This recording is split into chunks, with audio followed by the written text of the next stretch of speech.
Yo, I like that one. It's pretty smooth, ain't it? The horns, let the horns blow. Man, That's it pretty be smooth. Club Keep It P podcast over here in the background. Y'all don't even know. I swear they don't. Medical racism in history causes health inequities for Black Americans. Remember that they said Black Americans in the beginning, y'all. Remember In that. the title. Black Americans, here we go. In the title. Health, the health inequities for Black Americans documented in a series of stories by the Associated Press have their root in long history of medical racism. The AP has collected a small sample of history related to the every phrase of life. So it says James Marion Sims, the 19th century surgeon, heralded as the father of gynecology, modern gynecological medicine, pioneered a treatment for vasculovaginal fistula, which a condition affects the bladder and the control of fertility of women. Between 1845 and 1849, Sims carried out of once experimental surgery treatment on a dozen enslaved women without the use of anesthesia. He has Mm. been both defined as a product of his era and panned as an unethical and inhumane son of a bitch. Because he is. They didn't say son of a Period. bitch, but I said that. So basically, if y'all didn't get what they saying here, he's only famous for doing medical experiments because he practiced on enslaved women without anesthesia, so they felt every cut, every sliver while being held down under the knife. Hold on. Why we are not saying that correctly, sir. What? These weren't just random enslaved enslaved women. These were enslaved black Oh well, yeah, I did kind of assume yeah, random women. enslaved black women. Oh, some of them were Asian, some Nah, of them was Native American. nope, nope. There was a couple Yugoslavians in there and Russians. There was a Russian in No, it there. wasn't. You It know was them. You know them Irish used to be slaves too. Now no, you know that, right? no, stop. I don't want to hear it. Stop it. Sim belief that black people can endure more pain than white people is considered a form of racism and still present in the field of medicine today. Hence the reason why they strung out on opioids and get all the pills, All the pills, all the drugs. all the drugs. The reason why your tooth hurt and you go to the doctor and they want to give you some Tylenol threes and say work it out. They're gonna give you some oxycontins. No, that's who they giving the Timmy and them, That's and what then I'm saying. That's what they get. they get OxyContin. You get Oh Tylenol man, threes. you ain't even getting Tylenol 3. They gonna tell you to go get ibuprofen over the And counter. not go get some ibuprofen and schedule this extraction. I promise you, that's what I got. Some ibu. We'll give you some ibu. You can go get some ibuprofen, cuz. And then schedule this extraction is what you better do. Is a from the medical school students of various racial ethnic backgrounds to the primary care providers of small and large practices. The bias has adversely impacted the health outcomes of Black Americans, and it is also the source of Black American skepticism among modern medicine. Behavior changes in black children throughout history is typically in educational settings and has been met with inequitable, inhumane, and extreme treatment. Systematic racism, behavior counseling, and psychotropic therapy for school-aged children has met lifelong adverse consequences for generations of black children. One thing is forcing a lot of kids into IEP or especially that because when you start to internalize that, they slow for life. But then it's very few of them that recognize that as a RT, risk. RT. What? You can't hear There me? you go, Down back? sir. Yeah, it's only sometimes that they recognize that it was all a trick and they actually come up from that IEP or that little them little slow classes they put people in. But from the funneling of black students with the learning disabilities into special education tracks and the lack of resources on over reliance on suspension and expulsion to institutionalized and experimental brain operations. It destroys experimental brain Hmm? later. Yeah, yeah. Just throw that in there because that's like everything else, but that's actually something physical. The only way you can experiment with the brain would be physically, but we'll just go ahead and leave that out. Dr. Orlando J. Andy's work at the University of Mississippi Medical School in the 1960s is one example. The neurosurgeon testified that he performed 30 to 40 lobotomies and other brain operations on black children and other people with behavioral problems who have been institutionalized.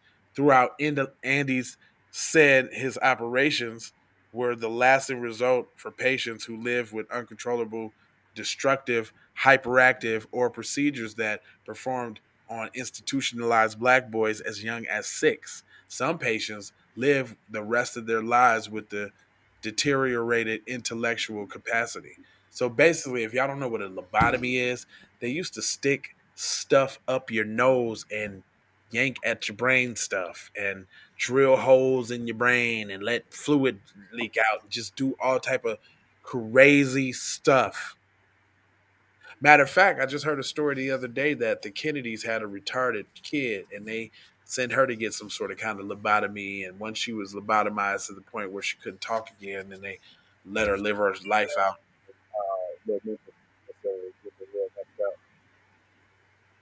But black children and teens were often perceived as older than they are, somewhere, right?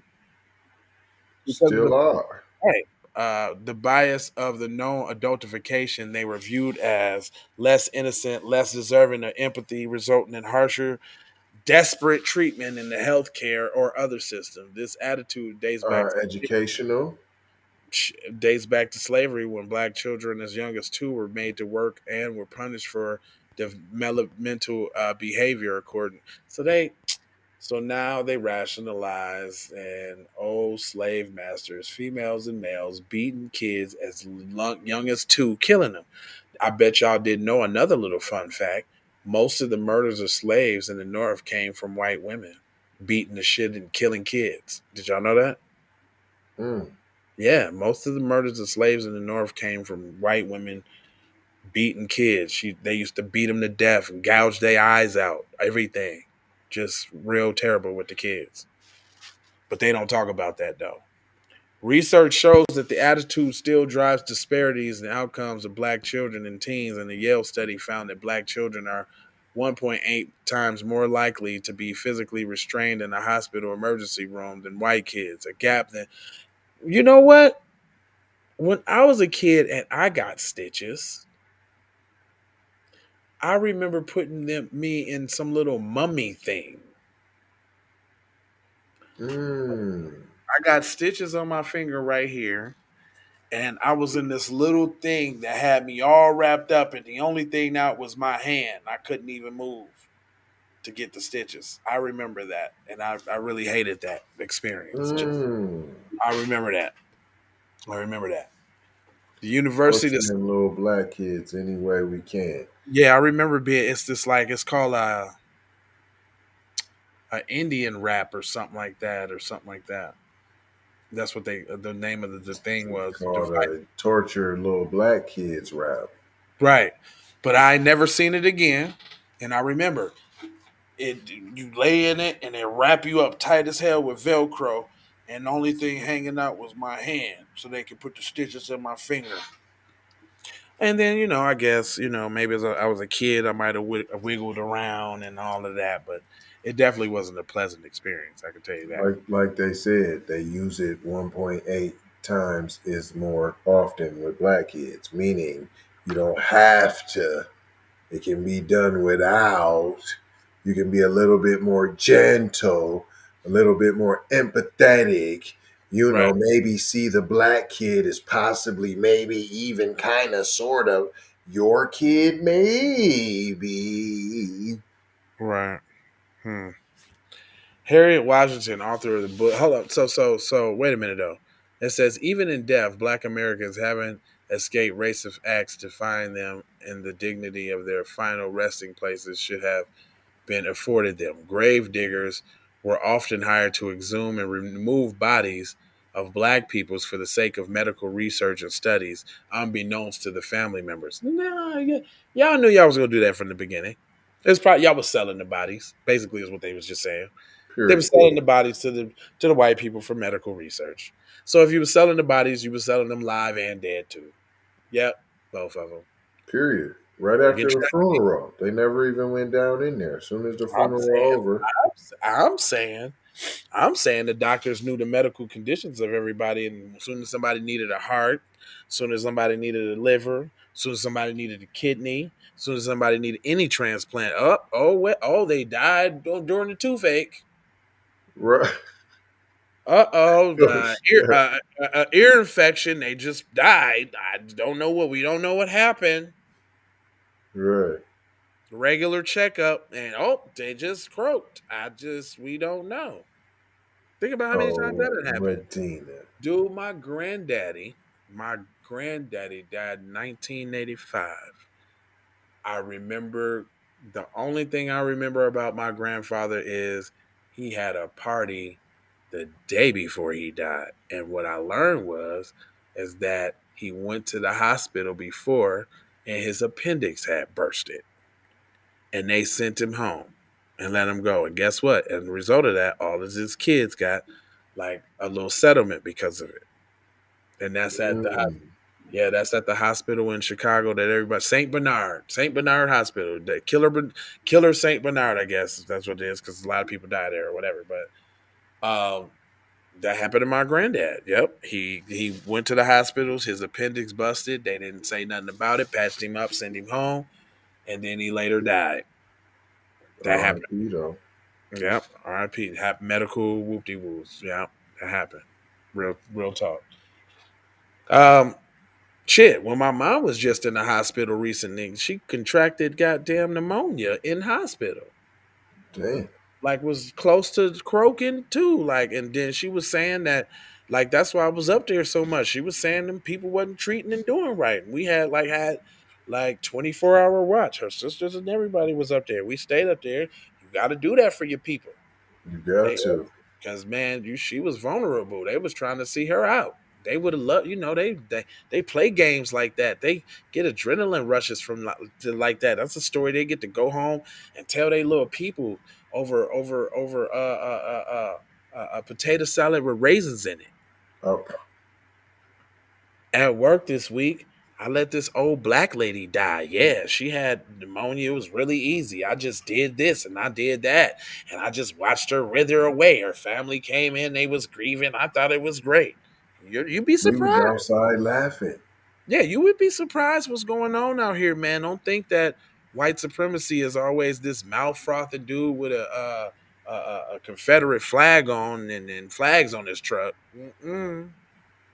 Remember the story we did about the EMSs that would automatically stick black people with bigger needles and not give them the CPR and all of that, and they went on trial. Remember that they was playing God. They want C, them. Mm-hmm. Mhm.